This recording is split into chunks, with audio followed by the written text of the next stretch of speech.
I'm fired up today. Did you eat breakfast?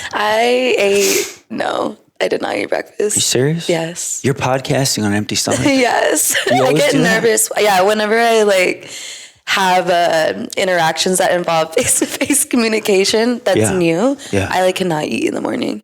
Wow. But it's okay. I'll have a big lunch. That's pretty good. Way to know yourself. Yeah. You should be proud of that. Thank you. Yeah, because not how many people are self-aware like that. Yeah. And also you set personal boundaries, which is huge. Yeah. You know this, though.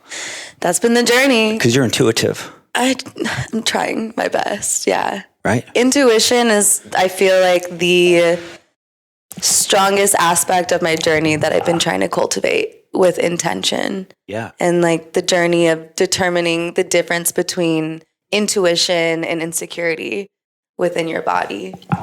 The difference between intuition and insecurity. So you're saying like healthy fear versus when it's time to challenge yourself. Yeah, kind of thing? It's like this almost a similar sensation you get in your gut, in your body, your nervous system when your body's trying to communicate something to you. And I think for a long time, I had a hard time discerning what was maybe like a fear or anxiety or externally based message versus something that is intuition or that gut feeling that's pushing me towards or away from something. Dang. Yeah. Well said. And I wonder how many other people out there, I think everybody has that challenge, right? Yeah. In one way or another. Absolutely. Well, that's going to be something we're definitely going to dive into. Okay. Man, that's pretty cool. So, gosh, you're from Dallas. From Dallas. Right? Born and raised. How many years you spent up there? 18 years. And then I came to UT for school. I was at UT for 5 years, and then I've been here since. So I've been here I'm a baby, so I've been here for 8 years. You don't look like a baby. I know.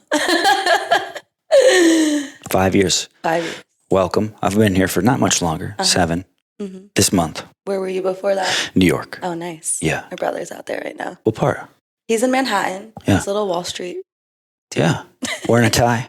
Yeah, wearing a tie, waking up in the morning, getting to the market.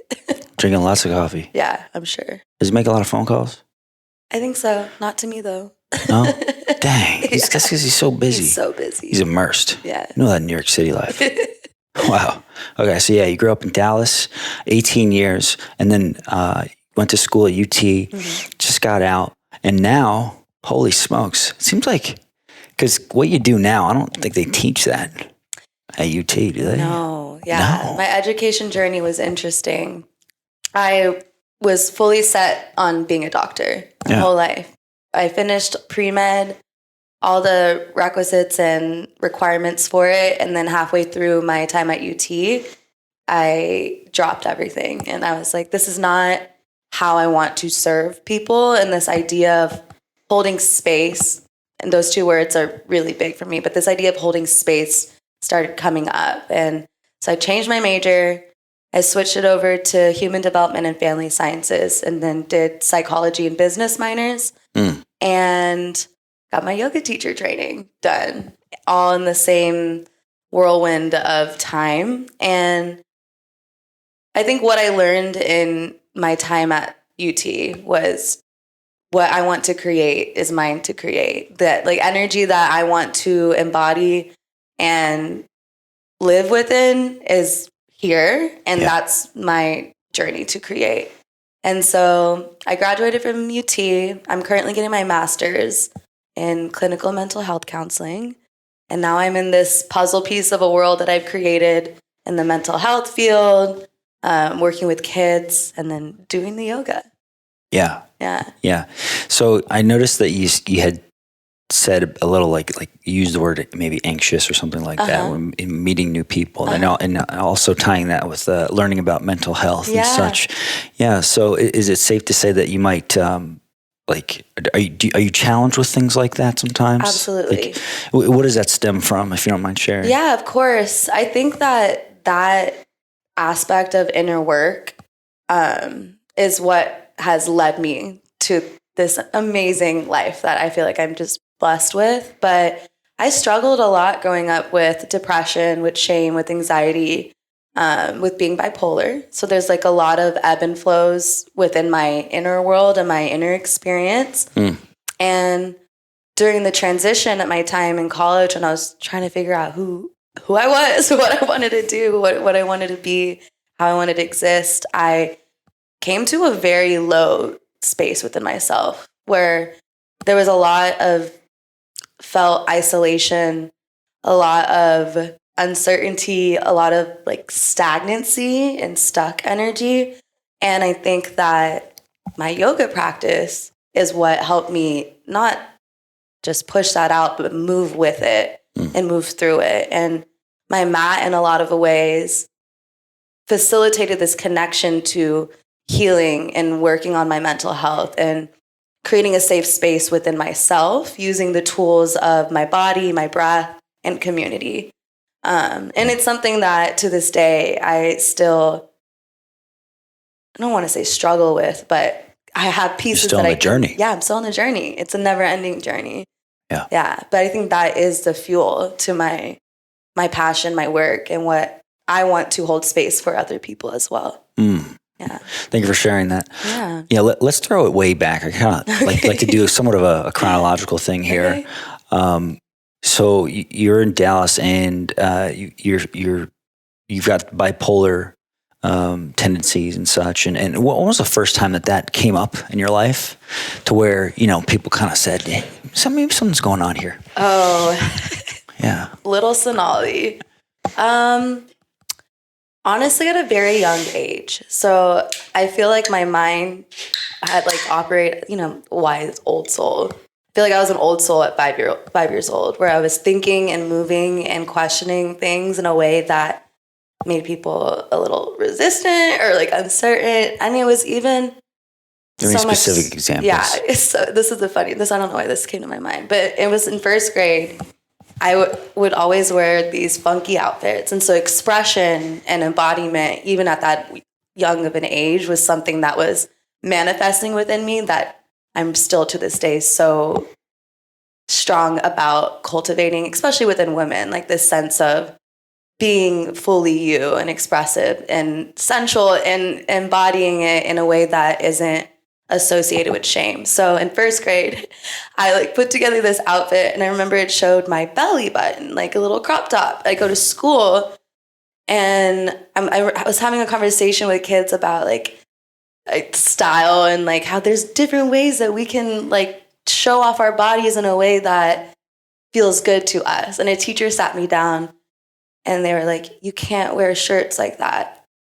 You can't show your belly. And that was the first time where this idea of like the body being like sexualized in a way that it doesn't need to be started coming up.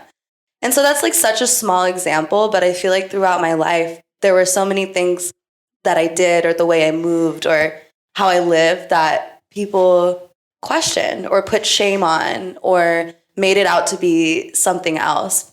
And I think that tied with my own journey of trying to figure out my place in this space. There was this seed of shame that started to like web itself within me. And it was coming externally and it was coming internally. But this seed was building itself and I was working around it. Let's unpack that a little bit. Yeah. Where did it come from? External and internal? I think projected patterns, like the structure of what people make you think or tell you how to behave or to act or to feel, or this streamline of energy that sometimes we get stuck in a box under, And I got distracted. What was the question? Happens all the time. Yeah, I was like, where was I going? Yeah, so you said that you felt shame. Where did it come from? Yeah, shame. I think a lot of this facet of shame came from the body, right? Yeah. And what my body was being viewed as or spoken on in regards to how I express myself. Really? Yeah. That's an interesting pattern, especially so young. Like that's kind of rare for that to happen, I think. Right? Or am I ignorant to that? I don't know. As a woman, I think that it happens at a very young age. And amongst your peers? Amongst your peers, amongst the adults that you're around. It's awkward. It is awkward. Mm-hmm. And it comes up in ways that aren't very explicit, but this idea of being perceived comes up. And I think it happens, men, women, anyone, but especially as a woman, we already are wired to feel and think and care about the world around us and the people around us and where we fit into that. And so I think shame comes up for a lot of women growing up, based in the body, and then starting here going inwards. And I think that like seed of shame is something that I was then partied a lot. I had my vices. I was trying to find this sense of connection, almost to avoid what was happening in here, when in reality what I needed was to nurture this, the inner child, the seed, so that I could come back to this place of self. I could be overanalyzing here. I noticed that you're going like this. Yes. Did you actually feel it physically like here, or tell us about that? Yeah. So I'm big into chakra work and like the energetic body and using sound to understand it. And so once I started teaching on it more, I started learning more about the different energetic centers in our body. And right here is your solar plexus chakra. It's like your gut, your power, this sense of intuition, like a well of knowingness. And then this connected to your throat it kind of comes back to that like gut intuition connection, like being able to feel something here and then also being able to speak your truth or live in your truth from it. Yeah. Yeah. Dang. Yeah. I think that everybody should be aware of something like that because I mean, you might learn something similar from another platform, maybe like psychology book, perhaps. But I think that looking at it through that lens connects with me very well. I just understand it better when you say it like that. Yeah. It's very helpful. Okay, so you're growing up, and at what point would you say that you hit like your first low?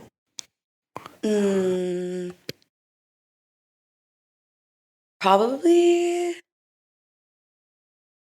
in middle school. Yeah.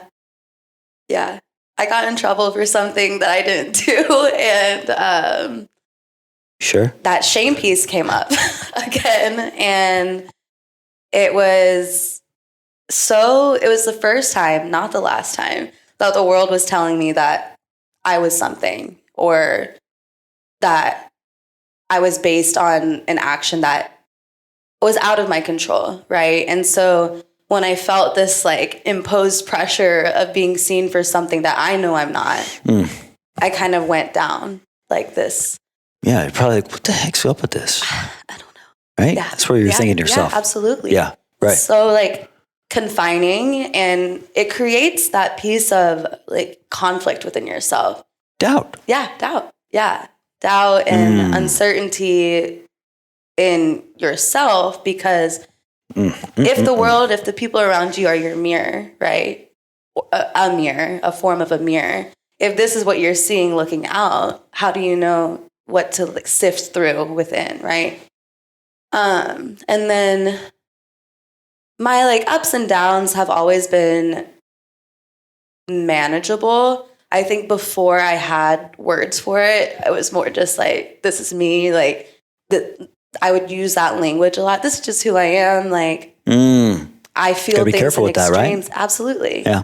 What we say about ourselves, the language we use, it starts to create this like web of identity, right? And so I think starting to give yourself language for what you're feeling in a way that is supportive, in a way that makes sense to you. Kind of like how you said what my understanding of the energetic body made sense to you. I think that was a lot of my wellness journey and my healing journey. It's like, how do I make sense of what's happening in my body and give it language so that these pieces of myself have words to communicate with me? So then I can do something about it in a way that is feeding a positive cycle rather than letting my energy go everywhere. Dang. Yeah. Well said. Nicely said. Yeah. Yeah, it gets you thinking. Wow. You like Celsius? Wildberry. Yeah, you get fired up. Here's my question about the doubt. Okay. I think this is going to be really helpful for people. All right. How do you overcome that doubt? What do you tell yourself? What questions do you ask yourself? How do you keep going? So I think what comes up for me when you first pose that question is like doubt, right? Yeah. It's kind of like if you can think of it as a piece of resistance. And I try not to use the word resistant. I mean it more in like an energetic way. Friction? But here's this doubt. Yes, friction. Something stirring up right here. And a lot of the times I feel like there are these pieces or these parts of ourselves that we want so bad. Like, of course we don't want to doubt ourselves, others, our experience. But I think we sometimes are so ready for those parts to be gone that we're feeding it, right? And so I think a lot of the practice is coming back to those pieces and spaces. And instead of having resistance to it, you can have work with the resistance, work through the resistance, like see the doubt, sit with that doubt, feel the doubt. Where is it coming from? Whose stories are contributing to it? Is it coming from me? Is it coming from an external source? And then once you've given this piece of yourself an opportunity to be heard, acknowledged, felt, and seen, it doesn't have as much power in the sense that it's taking away from you. And I think that viewing things as parts rather than saying that I am shameful or I am doubtful or I am resistant, I think has been helpful in the like mental linguistic journey of a part of me is feeling doubt. But what about all these other parts that are confident, that are strong, that are working with the doubt and through the doubt? And I don't know that it's ever that these pieces entirely go away. And I think that piece of non-attachment to their non-existence is where a lot of our suffering comes from. Yeah. And the like tug and pull of wanting it to go, wanting to stay. And I think when we can let go of that and let things be for what they are, we can gain so much from the darker parts of ourselves or the parts that don't get as much light because we don't want them to be seen. What happens when that? What's the byproduct of doing that? Of seeing? Having that, just being in agreement or peace. Yeah, peace. Yeah, peace. It's like peace and power because the ups and downs are going to come. Something's going to happen that's going to bring up a part of yourself that needs some love, that needs some nurturing. But sitting with the process of creating and cultivating relationships with these pieces, I feel like creates peace within yourself. It's this idea, the idea of like holding space for yourself and finding the space between sensations, finding the space between your thoughts. That's where I find peace and stillness, because otherwise... That's mindfulness. Yeah, that's mindfulness. Yeah. I had this thought the other day. I want to get your opinion on it. I think that every day, every person, if they could choose, they would choose peace. Or if they had a goal, that they would put peace at the top of the pyramid. Yeah. What do you think about that? I think it's a part of being human. Yeah. Yeah. Do you think we all want that? Deep down inside, do you think that's a reality? Or I think so. I think that, I don't want to speak for everybody, but I think it is in our human nature to want peace. It is also, or to strive for that. Do you think that's in the center of everything, though? Yes, I feel like there's noise around it. And what the center is could look and feel different to you, to me, to whomever. And there's still like that aspect of centeredness. There's this noise around it. There's the suffering. There's the sensation. There's the feeling. Pulling. And then at the center of it is your peace. It's kind of like a translation to the yoga practice too, right? You're moving with the body, you're feeling the heat, stuff's coming up in your mind, you experience discomfort, and then you come back. And then it might happen again, and then you come back. And it's this like process of welcoming yourself home. And I think that's like what's at the center. This peace that we are moving towards is actually here, right? We're coming back here. Because like, where do you find peace? Where do you feel peace? Peace, I can be anywhere and attain it. It's just having control over that is the challenge. Yeah. Because, you get stuff in your mind, your mental palette. You got to do 4 billion things and not enough time or whatever. Call it my echo chamber. Yeah. Just ding, ding, ping pong all day long, right? All day long. Yeah. Okay. Explain this to me because you're in the yoga space, right? Yeah. You're a professional yogi. Congratulations on that. Thank you. It's a big deal. Now, for me, when it comes to that type of spirituality, I've been going to church for a while, but not necessarily like that's more religion. Of course, there's a spiritual side there, but let's focus on this side of the spirituality scale. Like, for example, my buddy went to a class the other day and he says that he was able to tap into his feminine energy and he felt like a warmth or something. And then he said he was crying. And how do people get to that point during yoga? Yeah. And and then the other statement that I recognize is, what's your intention? Like, I don't even know what that means. And I would love to know. Okay. Yeah. Ooh, good questions. I could talk about yoga all day. So how do people get to that point? When we were talking about the body, right? And what the body holds and what the body is communicating with you. In the practice of yoga, asana, or like physical postures, are the most tangible gateways into the self for us as physical human beings. We align with asana as a gateway because it's easy for us to get into and tap into. We create a pose. We align with asana. We align with asana. Now let's take a step back. Okay. Talk to me like I'm 5. Talk to you like 5. Asana. Yeah. Asana, you have 8 limbs of yoga. That can be pranayama, asana, meditation, etc. Asana is our physical limb. So it's our poses. It's our seated meditation. It's our vinyasa flow. It's anything that's coming from the body. And so we take asana and we look at it as a gateway, right? Every pose we put ourselves into is an opportunity to dive into the self. And so what's happening in the practice is we're creating these shapes with our bodies. And one, on a physical level, we're unlocking sensation, whether that's a release of tension, whether that's an engagement of a muscle. And then when we connect that with the breath and the union of the body and the breath, we're facilitating this mind and body connection through the union of moving with our breath.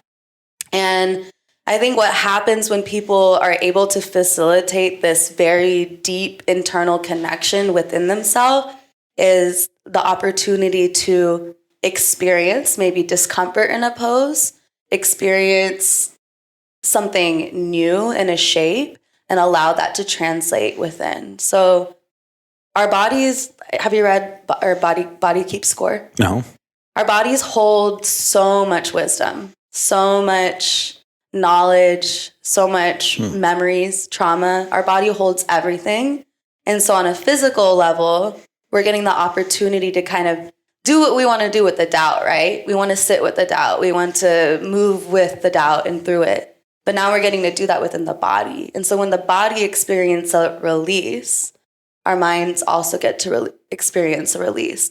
And what that looks like for people can be the sensation of warmth, or maybe a memory unlocking, or maybe this overwhelming feeling of emotion that comes up because we're moving energy around in the body. Yeah. Yeah. Wow. Yeah. Does it start with the body? Where does it start? I think it starts with the breath. But I think for a lot of people, it's easier to get there Yeah. through the body. Spoken like a true master. Master. Wow. Yeah. And then the intention piece, I think the breath and the intention pieces are the practice. You could sit there on your mat and you could hold space for an intention to come to you, or you might have one yourself, and you could breathe, and that's the practice, right? When it comes to intentions, I don't so much operate in you can use like your I am statements or I will, or, you know, a motto. For me, I try to invite people to be open to what reveals itself to them. So that might mean you already come into a space and something has revealed itself. It's something you want to plant the seed for. It's something you want to nourish and honor on your mat so that you can take it off of your mat. Or sometimes you show up and you are like, I have no idea what I'm feeling. I have no idea what I'm thinking. I don't know what I want. And that's okay too. The intention can be to be open, and maybe something will come your way. And then maybe the intention was to just be and get a good workout. Hold space. Yeah. Move your body, whatever it is. So I feel like intentions can be open or brought in through a physical, emotional, energetic, or spiritual doorway. And that can always be changing and shifting for you as well. Yeah. Big time. Big time. Big time. So you had a bit of a mix-up in middle school. Congrats on getting out of that safely, it seems like. What happened next? What happened next? Yeah. What was a major life event that challenged you to grow, make a hard decision? Let's see. Well, made it through high school, and I think it was that I had a semester in college where I was not going to classes. Why? I don't know. I felt stuck. I felt very, I was in a very, I forget this part.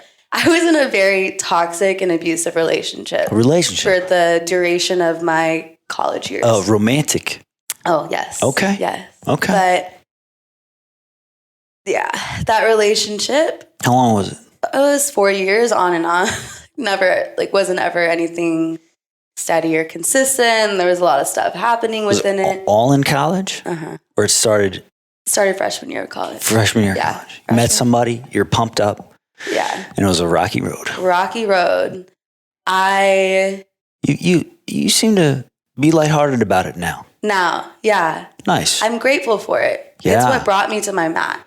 Oh. So it's like all these things were happening in my journey, career-wise. I was in this relationship that was draining me, and I wasn't going to classes because I wasn't happy with what I was doing.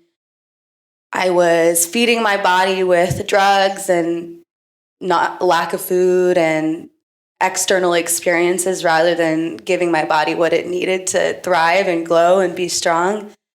And I don't know what it was, but I had a moment, and I came home to Dallas.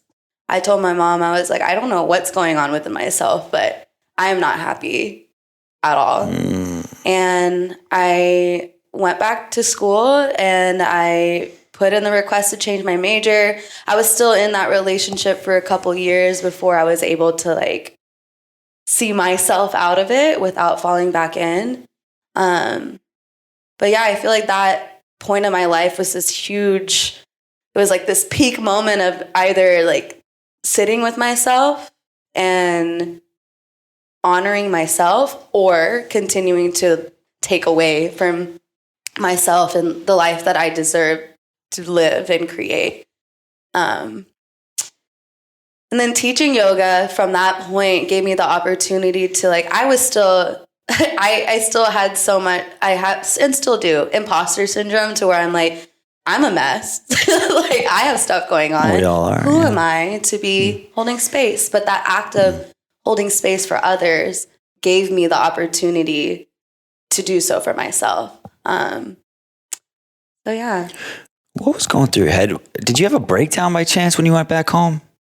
I had so many breakdowns, honestly. Yeah, like. But that was like the big one. Yeah. That inspired change. Absolutely. Is that right? Yeah. What was going through your head and your heart?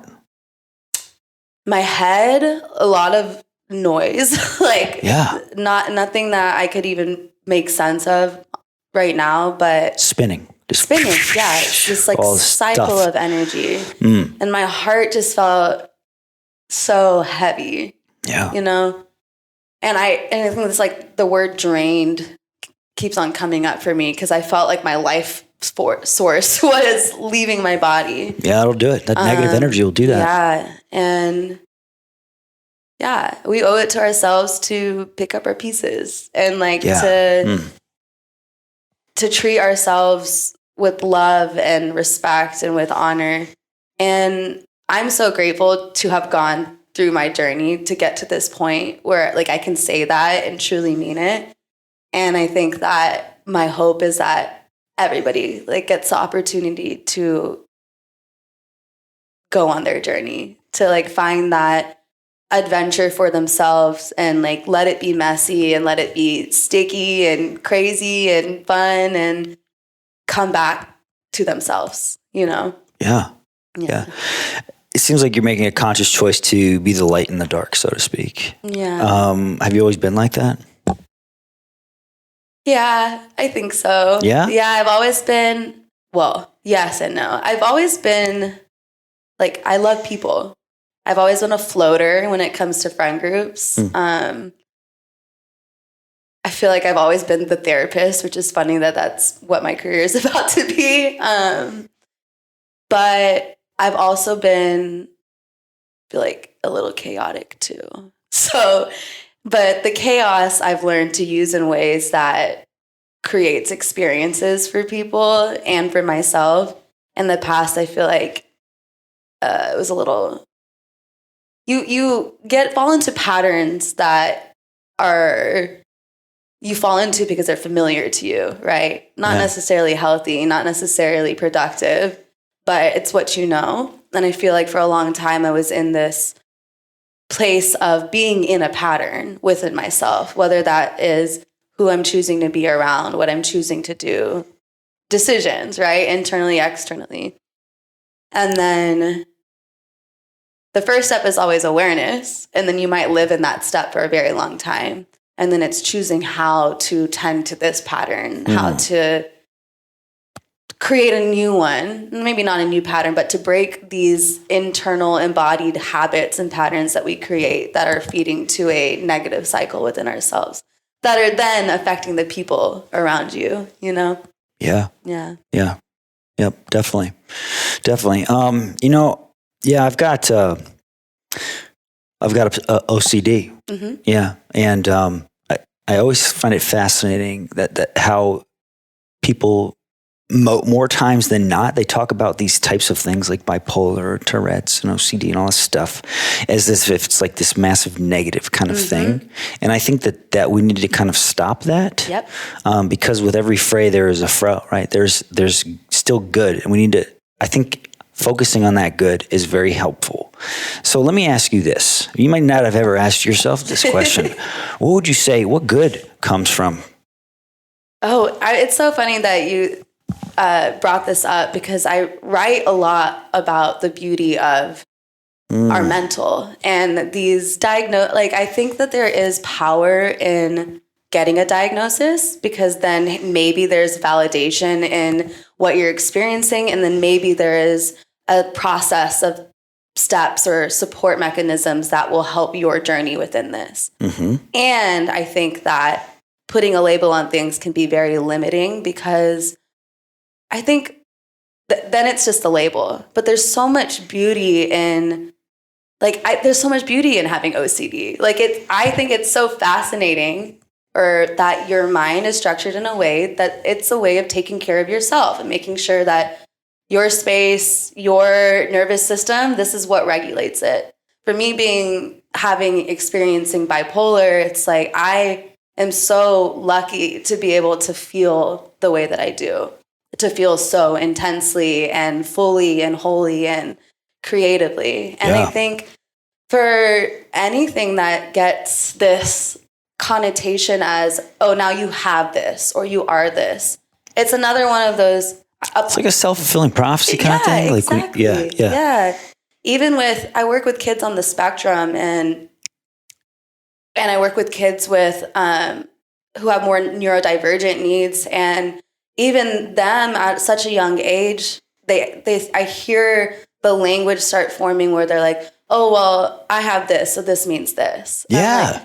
I'm like, no, we're gonna break that cycle now. Mm-hmm. We're gonna find a way to view this as a gift. Like everything that our body holds can be viewed as a gift, and it can be nurtured in a way that it's something you're going to have to live with. So why not create the best relationship with it that you can, rather than having this like inner battle with a part of yourself that is a part of yourself, and it deserves to be a part of yourself, I do. And one theme that's been presenting itself often for me lately is choice. Mm-hmm. And I think it's nice to be able to have that choice, to simply have the awareness of the choice, that we can view it that way. Yeah. So by you impacting those kids so young, I can only imagine their faces or their minds when you say, you know what, no, let's treat this as a gift. And they're like, what? Yeah. At first. Yeah. But it's true. Yeah.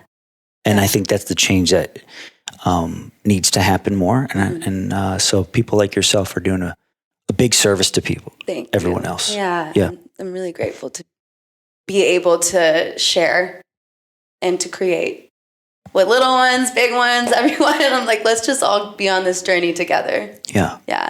So we talked a little bit about the past. Thank you for letting us dive into that. Of course. We know where you're at now. And then let's talk a little bit about the future, because you're getting your master's degree. Mm-hmm. You're a yogi, right? And you've got all these wonderful skill sets. How are you going to put all that together into one? Yeah. What's the vision? Yeah. So right now I'm doing the teaching, I'm doing the management.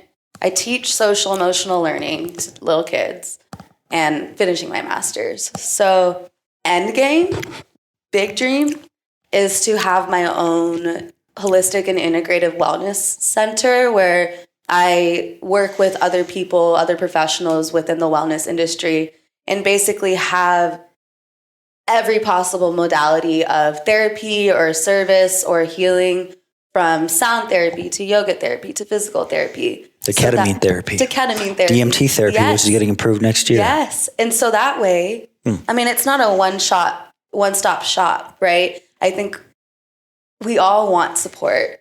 And so for me, it was like, therapy was also a really big piece of my journey, and finally finding someone that could work with me rather than just having a soundboard. And so I think for me, it's like understanding that these combination of services helped me in my journey. This is where I am growing my mind, my body, my soul.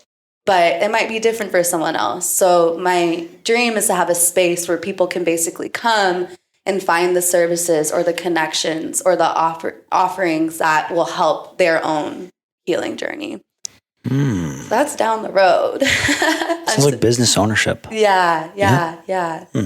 I also, within my management role, I've been putting on events, and I didn't realize, one, I'm kind of good at it. Two, I really enjoy it. So I envision in this next year, I'm going to be doing more space holding through the event lens. And so I don't know. And like, I know where I'm going. Yeah. I think that the past couple of years have been like, I'm so grateful to want to do so many things, right? Yes, so everything is this puzzle piece. Passion. Excitement. Yeah, I love it. Yeah. I love my jobs. It's great because you get to wake up and be excited every day. Yeah. Not many people can say that. Not all people can.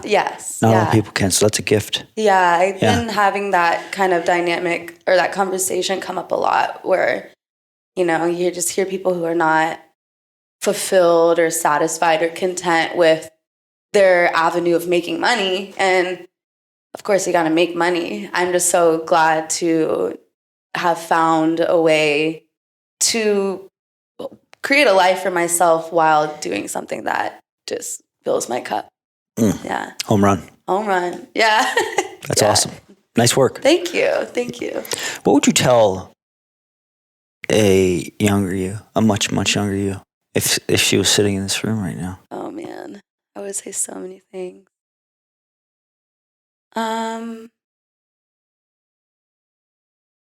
The word trust just keeps on coming up. Like, trust what? Trust yourself. Like, trust yourself, trust your journey, trust your way. And like, I think so much of my struggle or suffering in the past, I was future oriented because I was so, the doubt, the shame. I was like, if this is what this is now, what the heck is going to be later? Like, oh, yeah. Fair. Yeah. And so I think just like trusting that all of your parts and pieces are yours and that this journey is yours forever. Like your experience, your existence in this world is yours. And so the number one relationship that you get to cultivate is the one with yourself. And that's how I think it's like, what I would say is like, trust the relationship that you are building with yourself. Like that's your lifelong romance. That's your number one love, you know? More people need to hear that. Yeah. Yeah. Thank you for sharing that. Of course. Wow. Let's say that one more time. Yeah. You're your number one. Is that what you're your number one love? Yeah, you're your number one love. You're your lifelong romance. Your lifelong romance. Yeah. That's a concept. Think so. And it can be foreign. It can be foreign. It can be so foreign. I mean, a couple years back, I wouldn't even have the words for that. Right. Right. Yeah. So that it's so cool that we all have this opportunity of coming back home, but the timeline's different for everyone. What that looks like is different. And the more we can speak to it as people who have found and cultivated this relationship with ourselves, the more it's being spread out there and the more it will be received. Wow.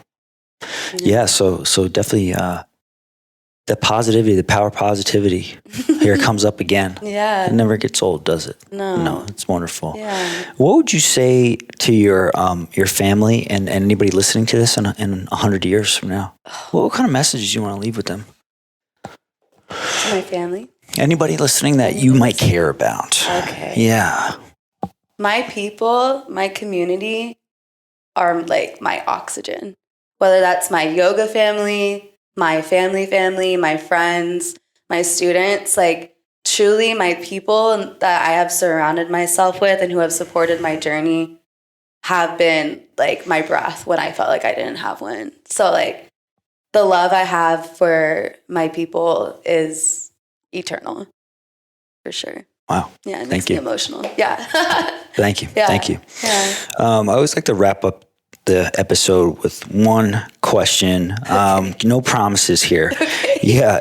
Who's one person that's still alive that you would want to have a conversation with that you haven't been able to yet? Who is still alive?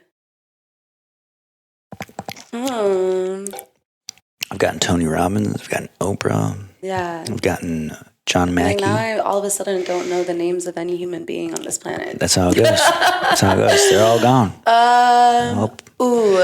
I don't remember her name. She looked like author of Women Who Run with the Wolves. Dang. Have you heard that book? No. Yeah. It's not Brene Brown. It's not Glennon Doyle. No. Something. I have the name on the tip of my tongue, but I cannot get to it. But that book is like my manifesto. Like that book. Yeah. Where's she live? I have no idea. We should go find her though. Bring her on the podcast. It's a good book. Maybe she would do a virtual if she's out of town. Yeah. Yeah. You know what I've noticed? People are way more willing to chat than we assume. I know. Yeah, they are. People want to be asked to be spoken to. I was honored to be asked. I was excited. I had no idea. I was nervous a little bit. you know what? I was on a podcast last week, and I felt that a little bit. Really? Despite hosting hundreds of episodes, I felt, I was like, oh boy. Like, so what's going to come out of my mouth? Yeah, because it's recorded. Yeah, it's you better not mess up. Yeah. No. That's cool. Well, how do people get a hold of you if they want to ask you more questions? Or yeah, so I have an Instagram, first name, last name. On that Instagram is my link tree. So there's ways to see the events I have going on, the classes I have going on, and then there is a method of contacting me through that as well. Well, folks, you heard it first. Thank you so much. Thank you for hopping on today. Yeah. It's been a pleasure. I hope this was helpful to be able to speak your voice. Yeah, it's nice to share a story. Yeah. Bingo. Till next time, folks. Cheers.